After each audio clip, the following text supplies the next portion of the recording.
Hey Sunspace Sun, I'm Daisy Victoria, and today we are going to create a dress that matches my pumpkin spice latte. I've made this dress style before, and now I am so happy to offer my pattern available to you. I will link to the pattern, and if you are using it, I hope this video helps you to go through the sewing process and to create your own dress. And if you want to try out the woodblock printing I used to decorate these other dresses, I will also link to the video where I show you how I did that. Today we're going to focus on sewing this dress, which is the same pattern as those other ones, in a pumpkin spice latte sort of color palette. I'm doing a short skirt on this one, but the pattern will be available with the long and short skirt options. Stick around till the end of the video to see finally the true scientific answer to the question, is a pumpkin spice latte basic? We're going to find out using science.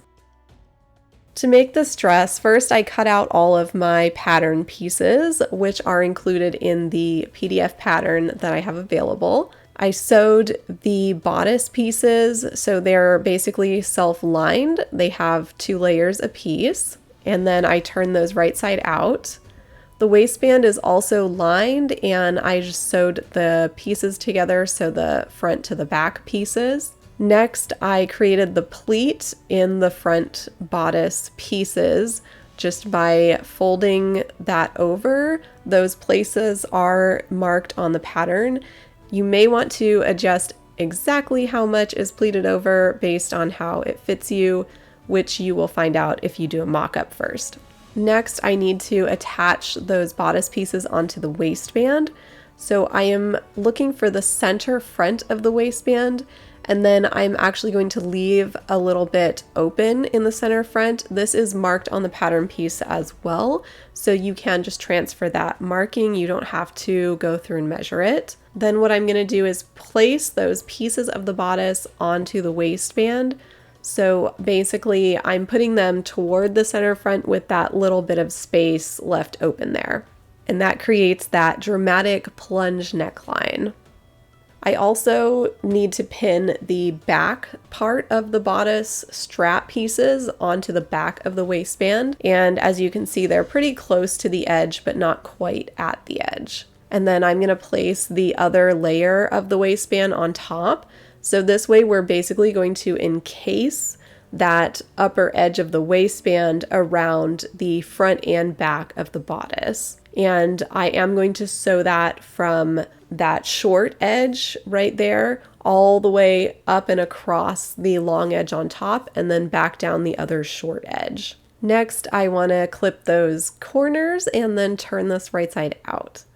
And then I have the top, the bodice, attached to the waistband. Next, we're working on the skirt. I sewed the back seam, leaving a little bit open. The pockets attach onto the side seams. So you've got 2 side seams, 4 side pieces, and 4 pocket pieces.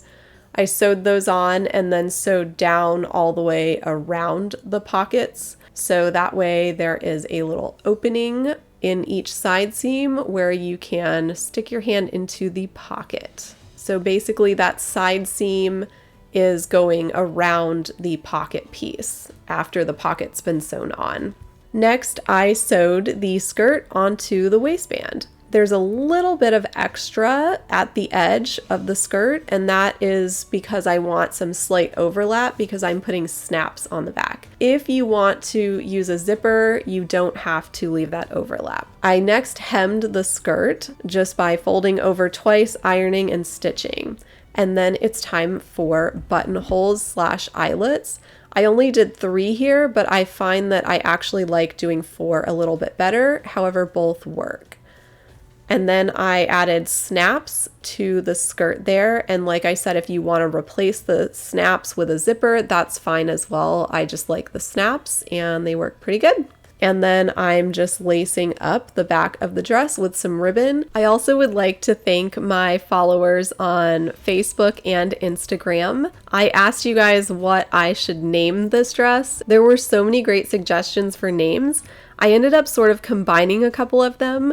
I really liked playing on the name Plunge because it is quite a plunging neckline. A few of you noted how it looks like Daenerys's dress she wears in Karth in Game of Thrones, and I really love that as well. So I decided to combine those a little bit, and I decided to call it Plunge Queen. To everyone who suggested names for this pattern style, thank you so much. I really appreciate your input. And I hope that all of you really like this pattern and this project. In terms of fabric selection for this dress, you can use pretty much anything that's non-stretch. I used all types of linen blends for these dresses. I believe 2 of them are linen cotton blends and 1 is a linen rayon blend. You can pretty much use anything that doesn't stretch, however. I'm excited for the autumn season, though here in the South it's pretty much still summer, so this summery dress style is perfect. Now, last year in my circle skirt video, I posed a question. Do you think that a pumpkin spice latte is truly basic, or do you think it's acidic? You guys know that meme, right? Like a pumpkin spice latte, so basic. Good old Starbucks PSL.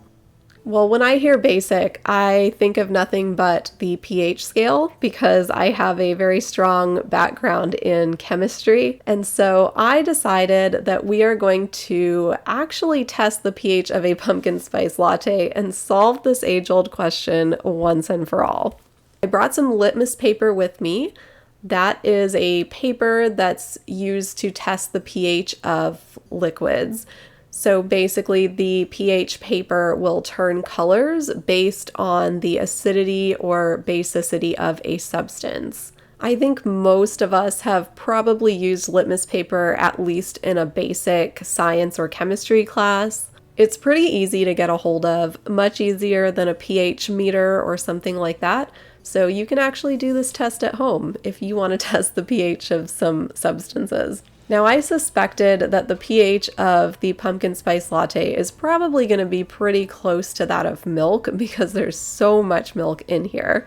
Milk is very slightly acidic, and checking our pH paper here, it looks like the pH of the pumpkin spice latte is in fact very slightly acidic. By the way, neutral is pH 7, acidic is below 7, and basic is above 7. If you enjoyed this video, please give it a like. That really helps me out, and it's free for you. If you are using my pattern or otherwise inspired, I'd love to see what you come up with. Find me on all the social medias as Daisy Viktoria. My website is daisyvictoria.com.